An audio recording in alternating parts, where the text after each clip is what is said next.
Alors, Parashat Mishpatim. La parasha Lo asachen lechol goy ou Mishpatim bal yedaum. Le pasuk qui dit que les jugements de la Torah ne ressemblent pas du tout à les lois du pays, aux lois du pays et aux règles de justice qui ont été mises dans le monde. Pourquoi ? Parce que les règles de justice qui ont été mises dans le monde, c'est en fonction de la société. Et ça peut changer. Et tu sais pas si tu tombes pas sur un président ou un juge qui voit ses intérêts. Et parce que c'est une femme qui est jugée, alors il y a une femme qui juge. Alors il faut qu'on lui donne plus de priorité. Toutes sortes de choses. La Torah, c'est Akadosh Baruch Hu qui a créé les choses, qui connaît l'intérieur des choses. Et là, la Torah nous dévoile quelque chose d'extraordinaire. Pour être un homme émet, pour toucher à la vérité, c'est pas évident du tout. La vérité, c'est pas quelque chose de facile. Pourquoi ? Parce qu'un homme, il voit toujours son intérêt. On appelle ça comment ça négia. Et du coup, l'homme des fois n'arrive pas à voir la vérité. Alors que ça soit au niveau du juge, la Torah elle nous met tellement d'avertissements pour ne pas qu'un homme prend même le plus petit plaisir, qui va être considéré un pot de vin, qui va être considéré un shochad, parce que un homme il peut être tenté très facilement de la vérité, très très facilement. C'est quoi la solution que la Torah nous donne ? On connaît tous l'histoire qui est racontée dans le Midrash sur la paracha, sur Rabbi Ishmael, que son métayer, celui qui travaillait ses champs, lui amenait toutes les semaines une barquette de fruits, mais il y a une semaine où il lui a amené un peu plus tôt. Il lui a dit, pourquoi tu me l'as ramené plus tôt ? Il a dit, parce que j'ai un jugement avec quelqu'un dimanche. Il dit, non, pasil nalach ledina. Je peux plus te juger. Donc il a mis quelqu'un d'autre pour le juger. Et tout le long du jugement, Rabbi Ishmael, il était à côté, il écoutait. Il disait, ah là là, s'il dit comme ça passe. Si, itaïnachi. C'est-à-dire que tout le long du jugement, malgré qu'il n'a pas voulu se mêler, malgré que c'était ses fruits, à lui, c'est pas un cadeau, mais le fait qu'il a fait un geste pour lui, déjà il a senti que ça a truqué un peu l'esprit et qu'il n'y avait pas ici la recherche de la vérité. Et puisque finalement chacun est un juge sur ses affaires personnelles, chacun est un juge chez lui à la maison, chacun prend des décisions vis-à-vis des autres, ça peut être même des fois par rapport à la mitzvah de Kibud Avaim, un homme il doit prendre des décisions par rapport à la plus grande mitzvah de la Torah. Mais comment faire quand un homme il a un intérêt à droite pour ou un intérêt contre? Comment faire pour ne pas être tenté et garder la vision de la vérité? C'est un travail très très difficile. Il dit Shlomo HaMelech, il ramène un pasuk, Tzadik Harishon Berivo. L'homme, il voit toujours Tzadik Rishon Berivo, celui qui est venu en premier dans la dispute. Si je viens, je dis j'ai un problème, machin, avec un tel, tu as vu ce qu'il m'a fait, etc. Et puis Tom l'autre arrive, il y a déjà quelque chose qui t'a marqué. Tzadik Harishon Berivo. Dans la dispute, tu vas voir toujours, pour ça il y a une halakha, interdit d'écouter un côté avant d'écouter l'autre. Parce que tu vas être tenté. Et combien des fois, on est amené à décider pour des gens. Il a raison, elle a raison. On est là pour un petit peu faire l'arbitre. Shalom baït. Aider des gens, prendre une décision sur des questions financières. Combien de fois on a déjà dit que quand il s'agit d'argent, souvent on se trompe. Pourquoi on se trompe ? Parce que dans la Torah, Grama binzikin patour, celui qui t'a entraîné un dommage, il n'est pas obligé de le payer. Vis-à-vis du ciel, oui, mais pas au niveau halachique. Donc combien de fois on est sûr que l'autre, il nous doit, parce que finalement, il nous a entraîné une perte, mais peut-être que halachiquement, il ne doit pas la payer. Donc tu vas, chas v'shalom, des fois, prendre des décisions financières que finalement ne sont pas halachiques. Et donc, tu es responsable. Donc, comment faire? La Torah dans les Mishpatim, elle veut nous apprendre c'est quoi le secret. Rav Dessler, dans Chelek Rishon, il a 3 ou 4 Mahamarim sur ce problème et cette difficulté. Hakarat ha'emet, shoresh ha'musar. Connaître la vérité, c'est la racine de toute la morale. Il n'y a pas de moussar s'il n'y a pas de hakarat ha'emet. On est dans un monde, on est dans une période, je vais dire, où on est jugé, le peuple juif est jugé, la terre d'Israël, le peuple d'Israël est jugé, l'armée est jugée, d'accord, et on a beau, et on a malgré tout ce qu'on a subi, malgré tout, chacun peut venir et dire, oui, mais, et, etc. Un homme, il a beaucoup de mal quand on le juge. C'est-à-dire, des fois, juger quelqu'un, c'est déjà le punir. Quand un homme, il arrive et il voit que son fils, il a fait une erreur, etc., s'il voit ça par un œil, on a amené une très grande règle dans l'éducation. Très grande règle. Rien que pour ça, Michael, très très grande règle dans l'éducation. Les enfants ne peuvent pas être tout le temps grandés du matin au soir. C'est pas possible. Donc, on a des choses qui nous dérangent et qu'on doit rien dire. Mais c'est quoi ces choses-là?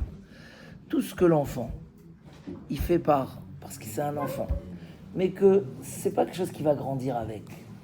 D'accord? Il fait un peu de bruit, c'est d'air. Toi, tu vas essayer de le raisonner pour lui dire, il va grandir, il va arrêter de faire du bruit. Il n'y a pas de raison. C'est parce que maintenant il est excité. Toi, tu lui as fait 10 remarques, 10 reproches pour qu'il arrête de faire du bruit. Tu l'as étouffé. Du coup, quand tu viens vraiment l'éduquer, et tu vois qu'il a frappé l'autre, et que là, vraiment, il y a quelque chose à lui dire, quel crédit a cette remarque s'il sait que toute la journée, tu es en train que de lui faire des remarques? Donc, en fait, il dit là-bas, Chanoch la nahar alpi darko, gam ki yazkin le yasur mimeno. Éduque l'enfant selon son chemin, que même quand il va vieillir, il ne changera pas de son chemin. Quelque chose qui concerne sa vie, que si Chas v'Shalom, tu ne l'éduques pas, il va rester avec cette erreur. Oui, tu dois l'éduquer. Mais quelque chose que dans tous les cas, c'est qu'un passage. Et c'est pas... Alors, donc, l'homme, il a besoin tout le temps... Alors, j'ai entendu une fois comme ça de quelqu'un qui dit, quand tu te mets à toi dans le centre, Ani, l'ego, le moi, et que autour de ça, tu veux faire la Torah, autour de ça, tu veux être bien avec les gens, Ben Adam Lachavero, au final, tout va être calculé en fonction de moi, du Ani. Et du coup, tout va être faussé. Tu peux décider demain, tu es très fatigué, tu veux t'asseoir, il y a un homme âgé. Tu peux très bien faire un calcul que ce que tu fais, c'est beaucoup plus important que ce que cet homme âgé, il va faire. Il est au chômage, lui. Donc, qui doit s'asseoir? Qui doit reprendre des forces? On peut changer la vérité facilement. Aujourd'hui, on voit l'actualité, les informations ou la désinformation. Tu vois des choses énormes. Des gens, ils peuvent être amis d'Israël, mais pour des intérêts politiques, où ils vont parler contre, alors que ça fait des dégâts, et d'autres, ils vont, etc. Donc, c'est quoi la solution? V'yareta me'elokecha ani Hashem. C'est ça les mishpatim de la Torah. Les mishpatim de la Torah, c'est que d'abord, j'ai la hirat Hashem. Il dit, Abraham Avinu, raket an hirat Hashem bamakom hazeh, va'araguni al dvarishti. Puisqu'il n'y a pas la crainte d'Hashem, ils vont me tuer pour ma femme. Pourquoi? S'il y a la hirat Hashem, sinon, un homme, il va tout trouver. Ils vont trouver qu'il a fait rentrer trop de marchandises et ils vont le tuer pour lui prendre sa femme. Comme ça, il dira. Alors qu'Avimelech, il dit, Tzadik, comment il s'est appelé? Il s'est appelé Tzadik, Avimelech. Il a dit, et il dit oui, parce que j'ai dit que s'il n'y a pas la hirat Hashem, il n'y a pas de Tzadik, il n'y a pas de Ben Adam Lachavero. C'est que du sheker. Hakarat ha'emet, shoresh ha'musar. La racine, regardez la Torah, elle dit, tu vas prêter de l'argent à ton prochain, mais tu vas sentir comme si tu es pauvre comme lui.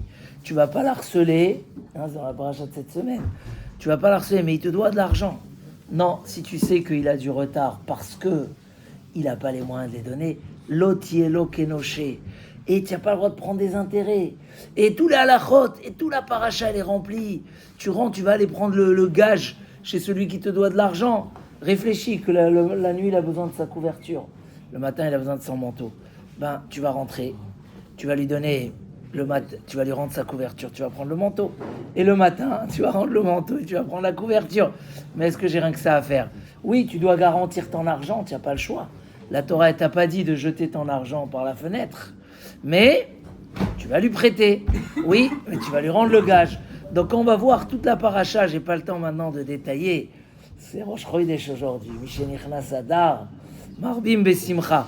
Mais voilà, quelqu'un qui veut être émet, que dans sa vie, il ne veut pas vexer, il ne veut pas fâcher, il ne veut pas faire des péchés, il ne veut pas faire des erreurs.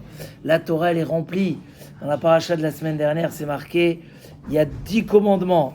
Un côté, c'est Ben Adam, la Makom, et un côté, c'est Ben Adam, la Chavero. Mamash, 5 et 5. Pour dire que Akadosh Baruch Hu, il a mis en valeur les valeurs spirituelles de l'homme et le respect de son prochain au même niveau. Chamesh, Chamesh.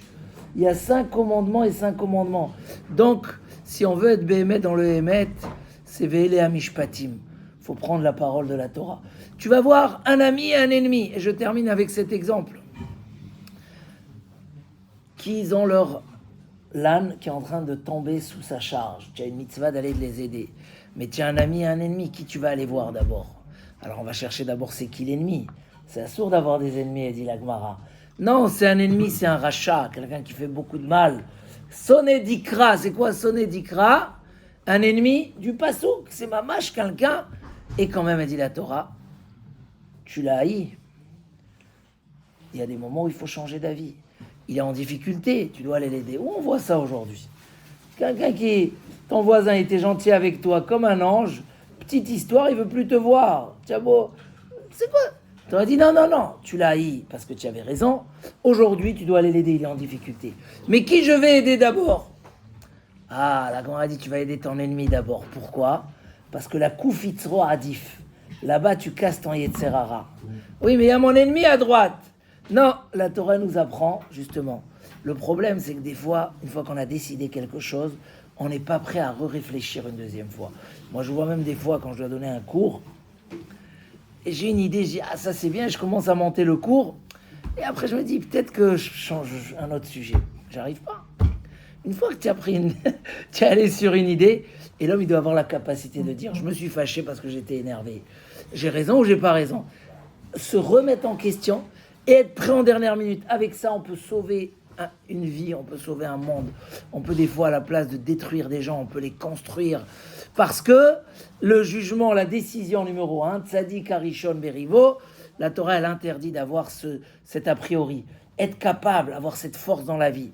Il dit Rabbi Aaron Baksht que si Korach et tous ceux qui ont eu des histoires dans la Torah, les explorateurs, avaient réfléchi encore une fois en dernière minute, dire j'ai raison ou j'ai tort, et ils avaient la capacité de revenir en arrière, ils auraient sauvé leur vie, la vie de leur famille, leur éternité, tout. Mais le problème, c'est qu'une fois qu'un homme il s'est coincé dans quelque chose, ça rouille, il faut du dégrippant pour. Et la Torah nous apprend, c'est ça. Ani Hashem, si tu mets la Hirat Hashem dans le centre et tu décides tout ce qu'il y a autour, tu auras la vérité. Parce que le vieux, tu vas dire, la Torah, elle a dit, c'est le vieux qui est en priorité. Même si ce que tu fais, c'est plus important. Mais pne seva takum, v'adar ta pne zaken. Ah, il y a un problème avec ton père. C'est pas tes affaires. La Torah, elle dit, kabedet avicha ve'etimecha. Comme à Kadosh Baruch Hu, alors tu fais. Donc si un homme, il a ce koach là de comprendre que les mishpétés à Torah, c'est le shoresh ha'emet, c'est la racine de la vérité. Et il met la base dedans. Et autour de ça, il fait tout le reste. Alors il va être dans un jugement de vérité et il va jamais se tromper dans sa vie, ce qui est le plus important dans la vie d'un homme. Chazak, chazak, venit chazek, Shabbat shalom, marbim besimcha, sorot tovot, yeshuot venechamot.